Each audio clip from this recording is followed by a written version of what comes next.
trust Donald Trump with these serious decisions. You know, I have to say to Mr. Trump, you have been threatening frivolous lawsuits for your entire adult life. Even in the annals of frivolous lawsuits, this takes the cake.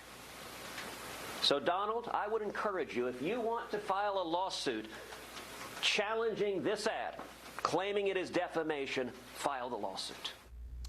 And this was the letter from Trump's lawyer that Cruz was responding to. Ted Cruz has already had one of his ads pulled off the air concerning Senator Rubio because it was totally false. Additionally, he was forced to apologize to Dr. Ben Carson for fraudulently stealing his votes in Iowa and was embarrassed by his phony voter violation form. He is a liar, and these ads and statements made by Cruz are clearly desperate moves by a guy who is tanking in the polls, watching his campaign go up in flames. Finally explains Cruz's logo. If I want to bring a lawsuit, it would be legitimate. Likewise, if I want to bring the lawsuit regarding Senator Cruz being a natural-born Canadian, I will do so. Time will tell. Teddy? I don't really have enough time, Brett, to go through how many things he's said that aren't true, starting with the fact that President Bush, you know, led us into war intentionally, knowing he was lying about intelligence and all the other stuff. Also, he apparently predicted that the Iraq war would be a mistake, but no one can find him ever predicting it until we were a year into the war and things going south. Ted Cruz never apologized for stealing votes from Ben Carson.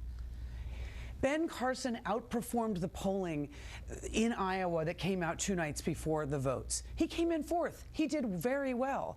Ted Cruz apologized for not saying something to his staff earlier that night and having his staff deal with a tweet or whatever about breaking news on CNN. He has never said, I apologize to Ben Carson for stealing his votes in Iowa. So the thing is about his presser today, which was impressive, is Ted Cruz obviously is well-versed in the law. He's argued before the Supreme Court, and when he gets going, no one is going to stop him, and everyone's going to believe everything he's saying. But also, the grounds for this, obviously, is a legal joke, even if you are not the scholar that Ted Cruz is. Ted Cruz, just like Steve said, they have the same anxieties as they did going into Iowa. Rubio could be surging. Ted Cruz is worried Rubio might come close to him. Trump is worried Ted Cruz could eclipse him and come in first. And so it's really the same feeling and the same fights going on, only Trump has brought it to a new level. And the whole